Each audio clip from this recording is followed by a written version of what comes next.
Let's talk about sexual market value. And in the rational male, one of the things that Rollo talks about is women peak in their early 20s. In other words, typically from like 18 to about 24, 25 is a woman's peak hotness years, if you will. That's where she's going to Sexual get peak. the look the best, Yeah. get the most attention from men. And as she starts to age out beyond that, she notices that her younger friends are now getting more attention than she's getting. And so he says it's harder to attract good men and father children the longer she waits. Obviously, from biological perspective, obviously that's true. Mm-hmm. And also depends on how well you take care of your body. Mm-hmm. You know, if people trash their bodies, they get in their 30s, they're going to have a hard time conceiving kids or conceiving healthy kids. I've had people that I've known over the years in business where one guy he smoked like a chimney. He was overweight, didn't exercise. His just teeth were jacked up and gnarly, and his wife smoked like a chimney, and she was out of shape, and they had a baby. I think she was in her 30s, and the baby had all kinds of health problems. And it's like anytime you got around this guy, he just reeked of like an ashtray. And neither one of them looked healthy, and as a result, their baby wasn't healthy. It's like, so if you're not a healthy person, you're trying to father children or carry children, it's going to be a lot harder. There's more complications, more problems. Yeah, I had my children earlier in life, in my 20s, so I guess I can't speak on searching for a man in my 30s and 40s or having babies later in life, but obviously it's ideal for a woman to have them earlier from my perspective because you have more energy when you're younger, and then you have more time to have fun later on after your babies have grown. You can still, be young enough to enjoy your life. If you wait too long, you kind of miss out on some of the fun. But, I mean, I agree with him that we're more fertile or more sexually potent in our mid-20s. And, yeah, I don't disagree with that. It is harder to attract if you don't have your shit together, if you don't look good. I know my body didn't change until my 40s, really. It didn't affect me in my 30s. I guess it's subjective. Depends on the person, really. And like you said, health and fitness. And I worked out then, so. Also, though, women can maybe women are looking for something different in their 30s and 40s than they're looking for in their 20s too. Maybe they don't want the same kind of guy that they were looking for in their 20s. So it's subjective. So it's not like we're missing out. We're missing out on a certain window of having children, but I don't think we're missing out in our 30s and 40s on finding a mate, per se. If you're back in the market, you mean? Yeah, if you're back in the marketplace, if After you're divorced, yeah. Or your spouse died. I mean, I know a lot of really hot women in their 30s and 40s. They look amazing. And they get plenty of attention. They're not looking for the same things that we were looking for when we were younger, They're looking for something different, more mature.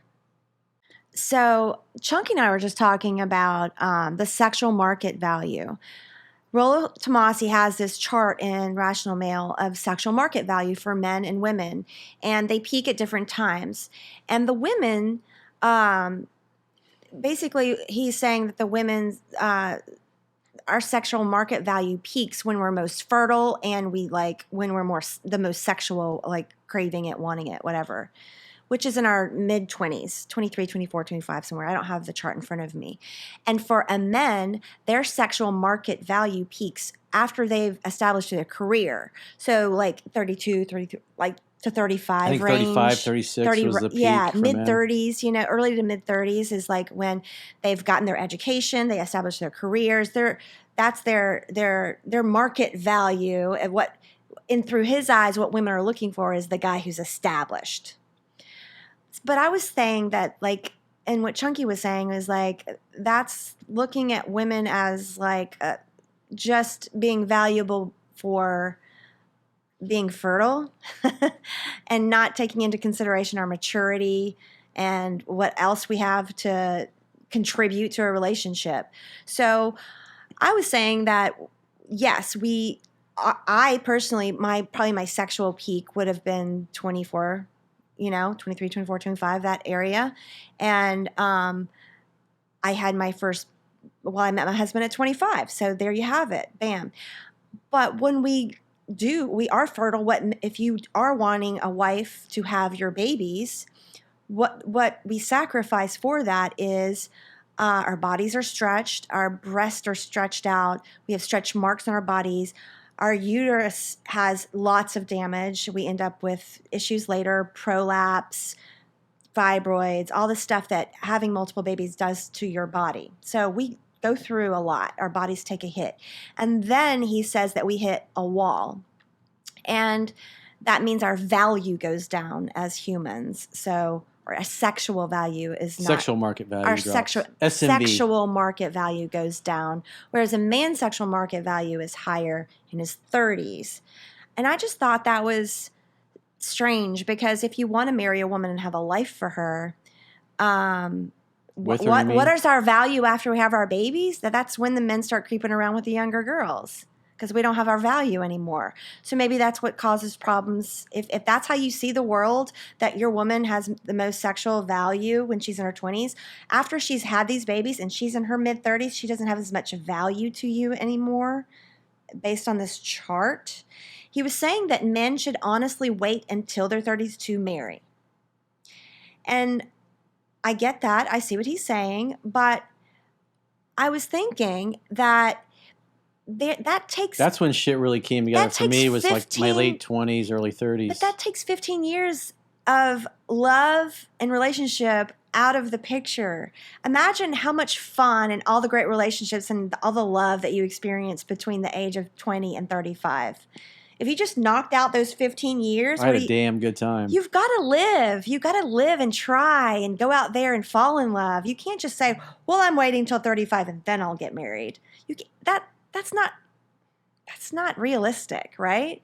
Those were the best years, man. I was loving and living and having babies. And if you wait to 35 and then start taking things seriously, here's another aspect. I have a 22-year-old daughter, and I was talking to her about this idea, and she's like, Mom, that's gross. When I think of men as 30, I don't even look at them sexually at 35. Those are dads. And I was like, okay, yeah, like 30, not for all women. Dating that older guy anyways. A lot of women at 22 do like to date older guys because they're more mature. So I'm not discounting that. I think it does work. I've seen it work. You've seen it work. But that's not the standard. Dominic and Ashley, he's 51, she's 25. I think it's a 25-year difference, right? Yeah, she's she just turned 26, so it's 25 exactly. And he's 51, she's 26, and they've been together, I guess, about four years now total. Mm-hmm. So she was like just turned 22 when they met. But I feel like he was in his late 40s. That Rollo paints that as the ideal, is that the guy waits till later in life to find the younger daughter who's in her like fertile sexual peak sexual market value. I prefer like 24ish to 35. That's when they kind of mature. He paints that as the ideal situation. Well, if you're going to have kids, you're not going to be getting together with a chick that's in her mid 40s, or she's already had her children and doesn't want anymore. But when I was 22 and hanging out the bars that we used to hang out at, if a 35-year-old guy walked in there, we would have thought that was kind of weird. I don't know.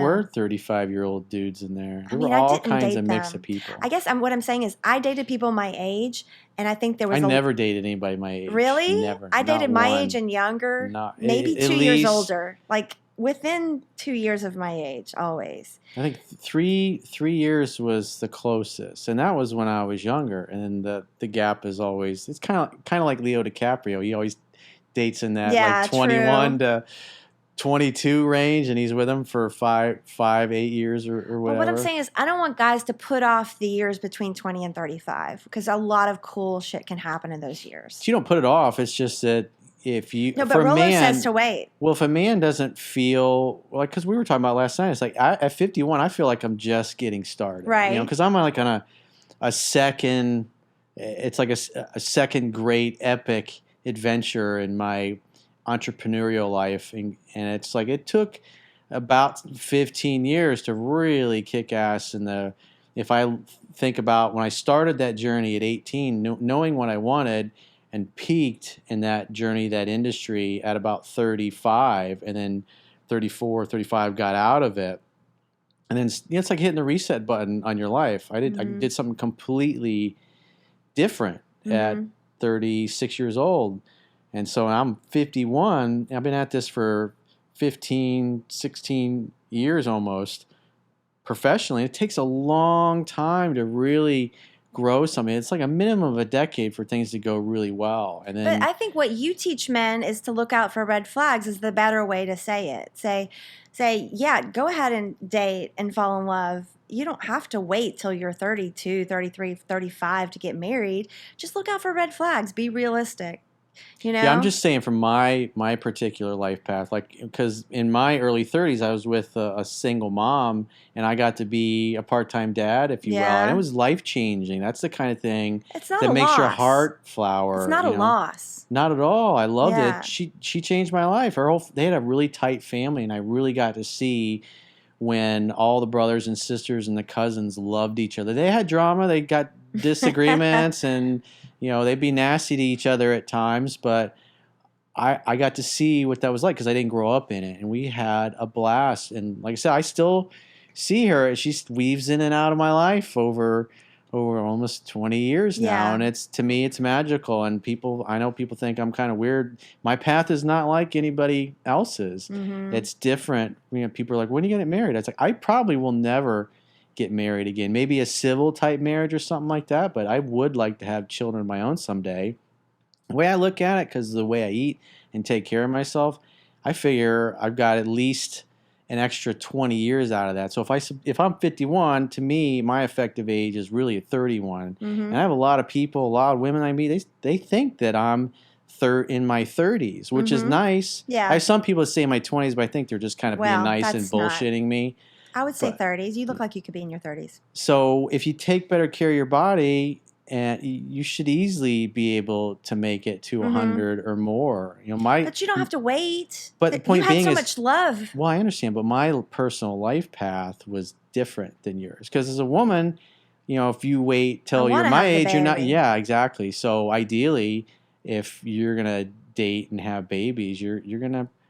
A lot of women marry guys that are a few years older because what happens is a lot of guys are just not ready to handle it. And it's like, look at your husband.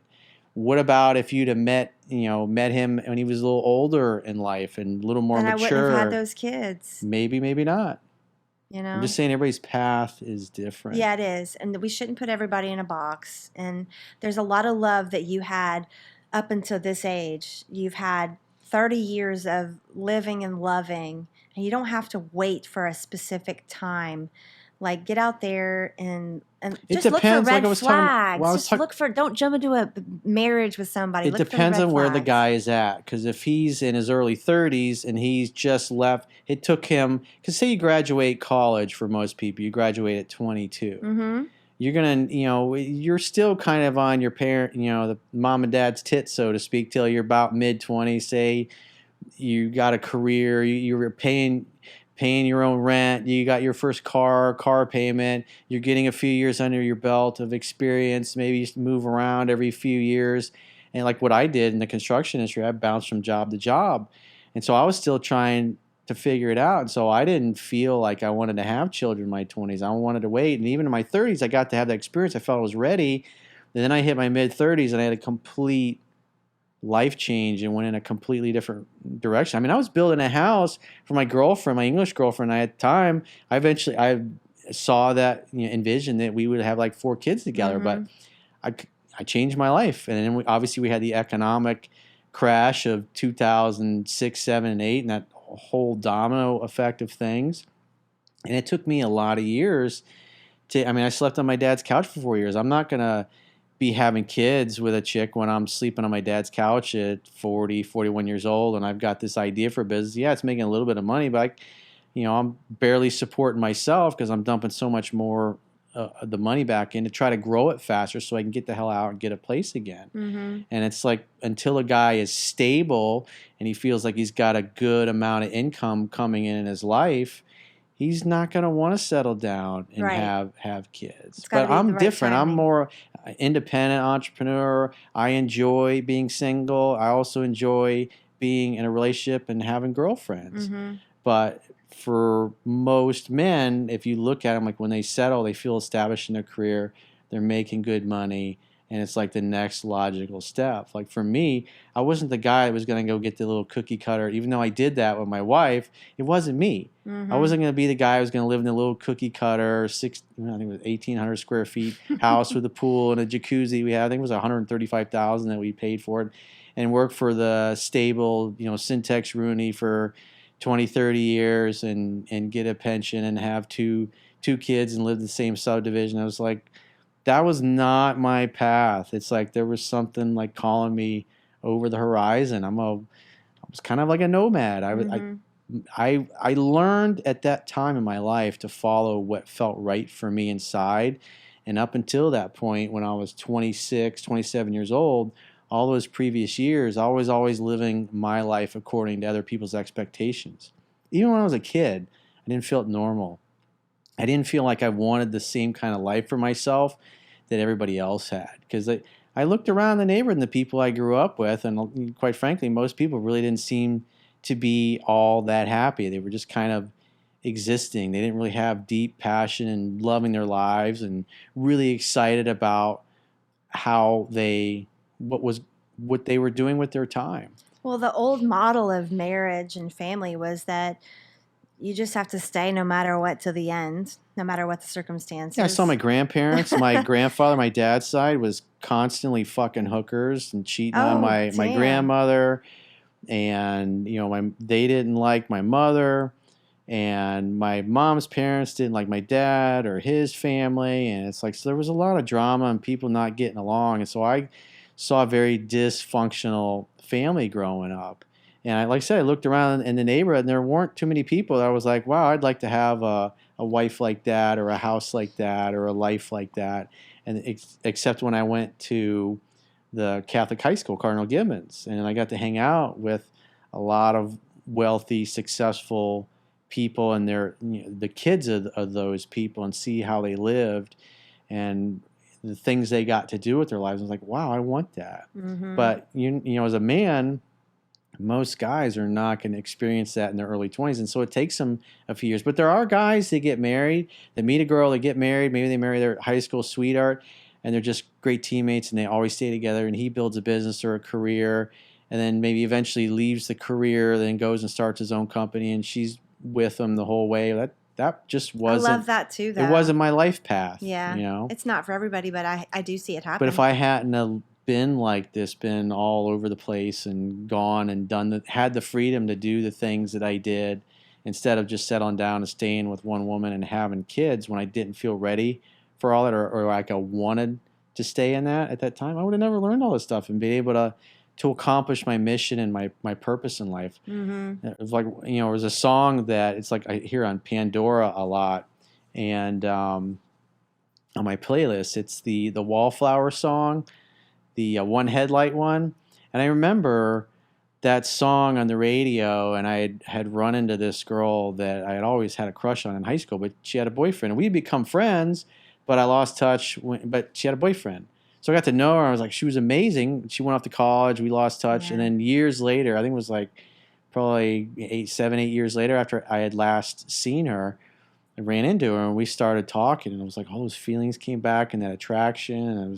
And I never felt that way about my wife. And it was just like that feeling, because I was always doubting that I'd made the right decision. It didn't feel right. But yet I went and got married anyway, because people like you and the rest of the girls in the office were always telling me that you should go and get married, because everybody's doing the same thing at that time. Everybody's getting married. Everybody's trying to validate their choices. But I was like, there's like something calling me over the horizon. I really want to go see what that is. I was the worst person to ask for advice when I was like 25.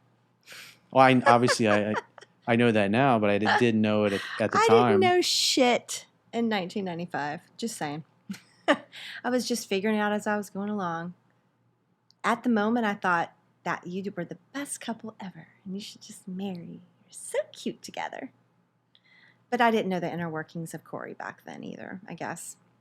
Yeah, I knew them, but I didn't feel comfortable living that truth. And it's like once I finally did, and was working in my. I mean, for like the first 8 9 months, I slept on my best friend's in one of his spare bedrooms. I had no furniture. He had some living room furniture and some stuff in the patio and a grill, and a TV and stuff. And then he had his bedroom, and it was like a 4 bedroom house.